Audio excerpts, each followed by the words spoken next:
জানিয়ে দেব সর্বশেষ আপডেট আন্তর্জাতিক সংবাদ। শুরুতেই গাজায় আশ্রয়কেন্দ্রে ইসরায়েলি বিমান হামলায় 22 জনের মৃত্যু। এদিকে বৈরুতে ইসরায়েলের হামলায় নিহত বেড়ে প্রায় 31। আরও থাকছে ইসরায়েল হিজবুল্লাহ মুখোমুখি, যা বললেন জাতিসংঘ প্রধান। এদিকে রাশিয়াকে ক্ষেপণাস্ত্র সরবরাহ করলেও লঞ্চার দেয়নি ইরান। সেই সঙ্গে মুমূর্ষু ক্ষেপণাস্ত্র হামলায় কাঁপালো ইসরায়েল। এবং সর্বশেষ ইউক্রেনে অস্ত্র পাঠানোর দাবি, যা বলছে ভারত। এতক্ষণ শুনছিলেন সংবাদ শিরোনাম, এখন বিস্তারিত। গাজায় আশ্রয়কেন্দ্রে ইসরায়েলি বিমান হামলায় 22 জনের মৃত্যু। গাজা শহরের একটি স্কুলে ইসরায়েলি বিমান হামলায় অন্তত 22 জন ফিলিস্তিনি নিহত হয়েছে, যাদের বেশিরভাগই নারী ও শিশু। গাজার হামাস পরিচালিত স্বাস্থ্য মন্ত্রণালয় এ তথ্য জানিয়েছে। ইসরায়েলি প্রতিরক্ষা বাহিনী জানিয়েছে আল ফালা স্কুলে হামাসের একটি কমান্ড সেন্টারকে লক্ষ্যবস্তু করা হয়েছিল। তাদের দাবি, এই সেন্টার থেকে হামাস ইসরায়েলি সেনাদের বিরুদ্ধে সন্ত্রাসী হামলার পরিকল্পনা ও পরিচালনা করছিল। যুদ্ধের সময় থাকা বন্ধ এই স্কুলটি আশ্রয়হীন মানুষের জন্য ব্যবহৃত হচ্ছিল বলে জানায় গাজার স্বাস্থ্য মন্ত্রণালয়। ইসরায়েলি প্রতিরক্ষা বাহিনী জানিয়েছে তারা বেসামরিক হতাহতের ঝুঁকি কমাতে নির্ভুল অস্ত্র ও বিমান নজরদারি ব্যবহার করেছে। তবে বেসামরিক স্থাপনা ব্যবহার করার কারণে হামাসকেই দায়ী করছে। তবে হামাস এই অভিযোগ অস্বীকার করে জানিয়েছে তারা স্কুল সহ অন্যান্য বেসামরিক স্থাপনা সামরিক উদ্দেশ্যে ব্যবহার করছে না। গাজার হামাস পরিচালিত সরকারি গণমাধ্যম অফিস জানিয়েছে শনিবার আল জাইতুন এলাকায় হামলা নিহতদের সংখ্যা 13টি শিশু ছিল, যার মধ্যে 3 মাস বয়সী একটি শিশুও রয়েছে।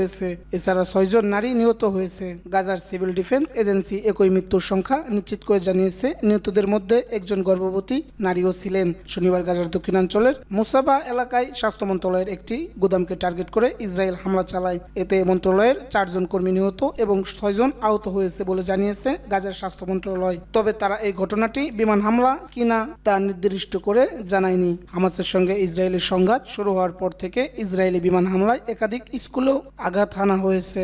এর আগে এই মাসের শুরুতে জাতিসংঘের ফিলিস্তিনি শরণার্থী সংস্থা জানিয়েছিলেন নুসৈরত শরণার্থী শিবিরে আল জাউনি স্কুলে ইসরায়েলি বিমান হামলায় তাদের 6 জন কর্মী নিহত হয়েছে। এই স্কুলটি হাজার হাজার বাস্তুচ্যুত ফিলিস্তিনিদের জন্য আশ্রয়স্থল হিসেবে ব্যবহৃত হচ্ছিল।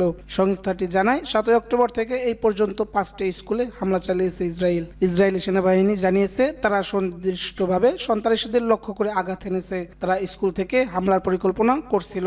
সেনাবাহিনীর দাবি, নিহতদের মধ্যে 9 জন হামাসের সশস্ত্র শাখার সদস্য এবং তাদের মধ্যে 3 জন শরণার্থী সংস্থার কর্মী ছিলেন। গত বছরের 7 অক্টোবর হামাসের বন্দুকধারীরা ইসরায়েল আক্রমণ চালিয়ে প্রায় 1200 জনকে হত্যা করে এবং 251 জনকে জিম্মি করে নিয়ে যায়। এর জবাবে ইসরায়েল ও গাজায় সামরিক অভিযান শুরু করে। এই অভিযানে এখন পর্যন্ত 41,000-এরও বেশি মানুষকে হত্যা করছে বলে গাজার স্বাস্থ্য মন্ত্রণালয়ের তথ্য অনুযায়ী জানা গেছে। বৈরুতে ইসরায়েলের হামলায় নিহত বেড়ে 31। লেবাননের বৈরুতের শহরতলিতে ইসরায়েলি বিমান হামলায় 3 শিশু ও 7 নারী সহ অন্তত 31 জন নিহত হয়েছেন। শনিবার লেবাননের স্বাস্থ্য মন্ত্রণালয় জানিয়েছে শুক্রবার এই হামলা হয়েছে। প্রায় 1 বছর ধরে চলা হিজবুল্লাহ ও ইসরায়েল সংঘর্ষের মধ্যে সবচেয়ে মারাত্মক এই হামলায় নিহতদের মধ্যে হিজবুল্লাহর 16 সদস্যও রয়েছে। হিজবুল্লাহ বলেছে শুক্রবারের হামলায় তাদের এক সিনিয়র নেতা ইব্রাহিম আকিল ও আরেক শীর্ষ কমান্ডার আহমেদ ওয়াবিস সহ 16 জন যোদ্ধা নিহত হয়েছে। চলতি সপ্তাহে টানা 2 দিনের হামলার পর হিজবুল্লাহর উপর আরও একটি হামলার ঘটনা ইসরায়েল ও ইরান সমর্থিত গোষ্ঠীটির মধ্যকার দ্বন্দ্বকে আরও তীব্র করে তুলেছে। শুক্রবারের হামলার ওই স্থানে সাংবাদিকদের হিজবুল্লাহ সংলগ্ন পরিবহন মন্ত্রী আলী হামিম বলেছেন অন্তত 23 জন এখনও নিখোঁজ রয়েছে। তিনি বলেন ইসরায়েলি শত্রুরা এই অঞ্চলকে যুদ্ধের দিকে টেনে নিয়ে যাচ্ছে। ধসে পড়া ভবনগুলো খনন করতে উদ্যোক্তাকারীরা সাহায্য করার জন্য যানবাহন ও সরঞ্জাম পাঠিয়েছিল মন্ত্রণালয়। তিনি বলেন আমরা ধ্বংসস্তূপের নিচ থেকে নারী ও শিশুদের উদ্ধার করছি। মধ্যরাতের ঠিক পর এক বিবৃতিতে আকিলের মৃত্যুর বিষয়টি নিশ্চিত করেছে হিজবুল্লাহ। বিবৃতিতে তাকে শীর্ষ নেতাদের একজন বলে অভিহিত করা হয়েছে। এর আগে হামলায় হিজবুল্লাহ সদস্যদের ব্যবহৃত পেজার ও ওয়াকিটকি বিস্ফোরিত হয়েছিল। এতে মোট মৃত্যুর সংখ্যা বেড়ে 39 জনে দাঁড়িয়েছে। আহত হয়েছেন 3000-এরও বেশি মানুষ। পেজার ও ওয়াকিটকি বিস্ফোরণের জন্য ইসরায়েল দায়ী বলে ব্যাপকভাবে বিশ্বাস করা হয়েছিল। তবে ইসরায়েল এমন অভিযোগ স্বীকার বা নাকচ করেননি। ইসরায়েল হিজবুল্লাহ মুখোমুখি, যা বললেন জাতিসংঘ প্রধান। দখলদার ইসরায়েল এবং হিজবুল্লাহর মধ্যে ক্রমবর্ধমান উত্তেজনা নিয়ে গভীর উদ্বেগ প্রকাশ করেছেন জাতিসংঘ মহাসচিব অ্যান্তোনিও গুতেরেস। তিনি সতর্ক করে দিয়ে বলেন, লেবাননকে আরেকটি গাজায় পরিণত হতে দেওয়া যায় না। গুতেরেস বলেন, হিজবুল্লাহ ও ইসরায়েলের মধ্যে সর্বাত্মক যুদ্ধ এড়ানো অত্যন্ত গুরুত্বপূর্ণ। সেই সঙ্গে চলমান মৌখিক ও বাস্তবিক উত্তেজনা নিয়ে গভীর উদ্বেগ রয়েছে তার। সম্প্রতি আরব নিউজকে দেওয়া এক বিশেষ সাক্ষাৎকারে জাতিসংঘ মহাসচিব এই উদ্বেগ প্রকাশ করেন। ওই সাক্ষাৎকারে গুতেরেস বলেন, এই সংঘাতের অবসান ঘটাতে প্রথমেই যুদ্ধবিরতি জরুরি এবং এর পাশাপাশি লেবানন সীমান্তের সমস্যাগুলোর সমাধান করতে শান্তিপূর্ণ আলোচনা শুরু করা প্রয়োজন। তিনি জোর দিয়ে বলেন, রাজনৈতিক সমাধান ছাড়া গাজা বা লেবাননের মানবিক সংকট দূর করা সম্ভব নয়। ইসরায়েল ও ফিলিস্তিনির দীর্ঘদিনের সংঘাত প্রসঙ্গে গুতেরেস উল্লেখ করেন, আন্তর্জাতিক অপরাধ আদালতের সব রায়কে সম্মান জানানো উচিত। যদিও তিনি সরাসরি চলমান পরিস্থিতিকে গণহত্যা হিসেবে অভিহিত করেননি, তবুও গাজা ইসরায়েল আক্রমণের বিরুদ্ধে আন্তর্জাতিক সম্প্রদায়কে আরও চাপ সৃষ্টি করার আহ্বান জানান গুতেরেস। ইন্টারন্যাশনাল কোর্ট অব জাস্টিসের রায় অনুসারে গাজায় গণহত্যার ঝুঁকি রয়েছে, কিন্তু গুতেরেস জানান, এ ধরনের সিদ্ধান্ত দেওয়ার দায়িত্ব জাতিসংঘের নয়, বরং আন্তর্জাতিক আদালতের। তিনি আরও বলেন, জাতিসংঘের কাজ হলো শান্তি প্রতিষ্ঠার জন্য একটি দৃঢ় কণ্ঠস্বর হয়ে ওঠা এবং আন্তর্জাতিক আইনের প্রতি সম্মান প্রদর্শন করা। চলমান সংঘাতের ব্যাপারে যুক্তরাষ্ট্রকে অস্ত্র সরবরাহ বন্ধ করার জন্য সরাসরি আহ্বান না জানিয়ে গুতেরেস বলেন, তার দৃষ্টিতে সেটি ফলপ্রসূ হবে না। এর পরিবর্তে তিনি এমন পদক্ষেপগুলোর উপর জোর দিচ্ছেন যা বাস্তবসম্মত এবং ফলাফল অর্জন করতে পারে। তিনি আরও জানান, ইসরায়েল ও ফিলিস্তিনিদের মধ্যে আলোচনা সাপেক্ষে একটি স্বাধীন ফিলিস্তিনি রাষ্ট্র প্রতিষ্ঠা করা, যার রাজধানী হবে পূর্ব জেরুজালেম, আর এর মাধ্যমে এই অঞ্চলে শান্তি ও স্থিতিশীলতা আনাটা অপরিহার্য হবে। রাশিয়াকে ক্ষেপণাস্ত্র সরবরাহ করলেও লঞ্চার দেয়নি ইরান। ইরান রাশিয়াকে স্বল্প পাল্লার ব্যালিস্টিক ক্ষেপণাস্ত্র সরবরাহ করলেও এর সঙ্গে কোনো লঞ্চার দেয়নি, যা এখন ইউক্রেনে ব্যবহারের জন্য পরিকল্পনার অংশ বলে জানিয়েছে রয়টার্স। শনিবার 3টি সূত্রে বরাত দিয়ে এক প্রতিবেদনে এমন তথ্য জানিয়েছে ব্রিটিশ বার্তা সংস্থাটি। ওই প্রতিবেদন অনুযায়ী যুক্তরাষ্ট্র গত সপ্তাহে ইরানের বিরুদ্ধে রাশিয়ায় ক্ষেপণাস্ত্র পাঠানোর অভিযোগ এনেছিল, তবে এর সঙ্গে লঞ্চার না দেওয়ার বিষয়টি আলোচনার এখন কেন্দ্রবিন্দুতে। একজন ইউরোপীয় কূটনীতিক, একজন ইউরোপীয় গোয়েন্দা কর্মকর্তা এবং একজন মার্কিন কর্মকর্তা রয়টার্সকে জানিয়েছেন, কেন ইরান ক্ষেপণাস্ত্রের সঙ্গে লঞ্চার সরবরাহ করেনি তা স্পষ্ট নয়। তবে তারা বলেছেন, এটি ইরানের ভবিষ্যতের কূটনৈতিক আলোচনার জন্য একটি সুযোগ তৈরি করতে পারে। রয়টার্স ওই প্রথম এই ক্ষেপণাস্ত্র সরবরাহের পরিকল্পনার কথা বিশ্বের সামনে আনে। তবে পশ্চিমা বিশেষজ্ঞরা বলেন, রাশিয়া নিজস্ব সামরিক যানবাহন পরিবর্তন করে ক্ষেপণাস্ত্র উৎক্ষেপণ করতে পারে, যেটি ইরানও করে থাকে। মার্কিন পররাষ্ট্র মন্ত্রী অ্যান্টনি ব্লিংকেন গত 10 সেপ্টেম্বর জানিয়েছিলেন, ইরান রাশিয়াকে ফ্যাথ 360 ক্ষেপণাস্ত্র সরবরাহ করেছে এবং তা কয়েক সপ্তাহের মধ্যে ইউক্রেনে ব্যবহৃত হতে পারে। এই ক্ষেপণাস্ত্র ইউক্রেনের নতুন চ্যালেঞ্জ তৈরি করতে পারে, যেহেতু এটি একটি অত্যন্ত দ্রুত গতিতে লক্ষ্যবস্তুতে আঘাত হানতে সক্ষম। তবে ইরান বরাবরই এ ধরনের অস্ত্র সরবরাহের বিষয়টি অস্বীকার করে আসছে এবং রাশিয়া দাবি করেছে তারা কেবল কৌশলগত সহযোগিতা আদান প্রদান করছে। পশ্চিমা বিশেষজ্ঞরা বলেছেন, ইরানের এই পদক্ষেপটি ভবিষ্যৎ কূটনৈতিক আলোচনার জন্য একটি কৌশল হতে পারে, বিশেষ করে জাতিসংঘের সাধারণ পরিষদের সময় ইরান এবং ইউরোপীয় কর্মকর্তাদের আলোচনার সুযোগ রয়েছে।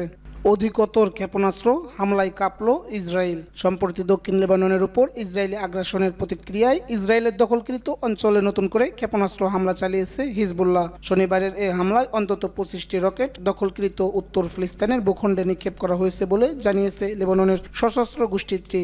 ইসরায়েলি চ্যানেল 14 এদিন জানিয়েছে, হিজবুল্লাহর ক্ষেপণাস্ত্র দখলকৃত উত্তর ফিলিস্তিনিদের সাফেদ শহরের একটি নিকটবর্তী বিরিয়া এলাকায় একটি ভবনে সরাসরি আঘাত এনেছে। এদিকে নতুন এই আক্রমণটি ইসরায়েলি নর্দার্ন কমান্ডের প্রধান বিমান রক্ষা কমান্ড সেন্টারকে লক্ষ্য করে করা হয়েছে বলে জানিয়েছে হিজবুল্লাহ।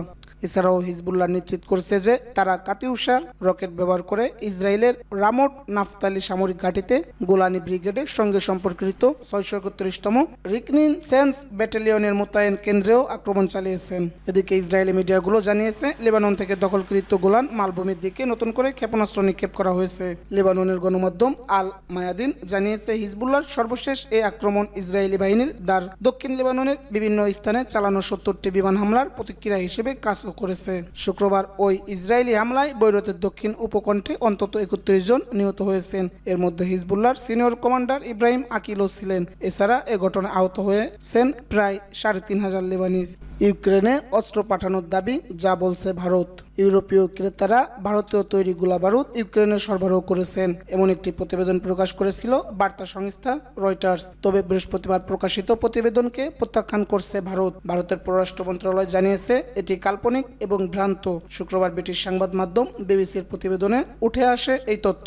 রয়টার্সের ওই প্রতিবেদনে অভিযোগ করা হয়, ভারতীয় অস্ত্র নির্মাতাদের তৈরি গোলাবারুদ ইউরোপীয় ক্রেতাদের মাধ্যমে ইউক্রেনে সরবরাহ করা হয়েছে বলে। মস্কোর বারবার আপত্তি সত্ত্বেও দিল্লি এটি বন্ধ করতে কোনো পদক্ষেপ নেয়নি। পররাষ্ট্র মন্ত্রণালয়ের মুখপাত্র রণধীর জয়সওয়াল সামাজিক যোগাযোগ মাধ্যম এক্সে লিখেছেন, প্রতিবেদনটিতে এমন বিষয়গুলো তুলে ধরা হয়েছে যা ভারতে ঘটেনি, বরং এতে ভারতের ভাবমূর্তি নষ্ট করার চেষ্টা করা হয়েছে। তিনি আরো বলেন, অস্ত্রের অনিয়মিত স্থানান্তরের বিষয়ে ভারতের একটি অনবদ্য রেকর্ড রয়েছে এবং ভারতের রপ্তানি বিধিনিষেধ অত্যন্ত কঠোর। এখন পর্যন্ত মস্কো এই প্রতিবেদন বা দিল্লির বিবৃতির উপর কোনো প্রতিক্রিয়া জানায়নি। ভারতীয় অস্ত্র রপ্তানির নিয়ম অনুযায়ী নির্দিষ্ট ক্রেতাদের কাছে সরবরাহ করা অস্ত্র তৃতীয় কোনো দেশে স্থানান্তরিত করা যাবে না। অনুমোদিত স্থানান্তর ভবিষ্যৎ বিক্রিয় বিপন্ন করতে পারে। তাই মে মাসে ভারত রপ্তানি বিধিনিষেধ আরও কঠোর করে ক্রেতাদের কাছে নিশ্চিত করতে যে তৃতীয় কোনো দেশে অস্ত্র পাঠানো হবে না।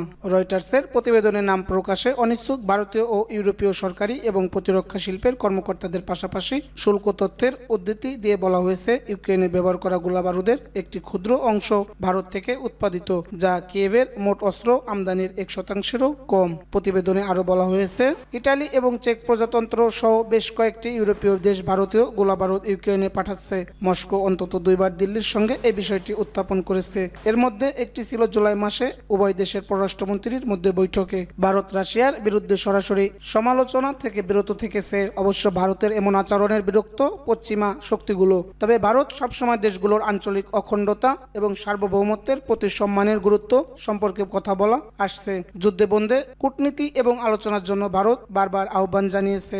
ভারত ও রাশিয়া ঐতিহ্যগতভাবে উষ্ণ সম্পর্ক বজায় রেখেছে। পশ্চিমা নিষেধাজ্ঞা থাকা সত্ত্বেও রাশিয়া এখন ভারতের একটি গুরুত্বপূর্ণ বাণিজ্য ও প্রতিরক্ষা অংশীদার। গত বছর রাশিয়া ভারতের সবচেয়ে বড় তেল সরবরাহকারী ছিল। প্রতিরক্ষা খাতেও রাশিয়া ভারতের সবচেয়ে বড় মিত্র। তৃতীয় মেয়াদে প্রধানমন্ত্রী নির্বাচিত হওয়ার পর প্রথম দ্বিপক্ষীয় সফরে জুলাই মাসে রাশিয়া সফর করেন নরেন্দ্র মোদী।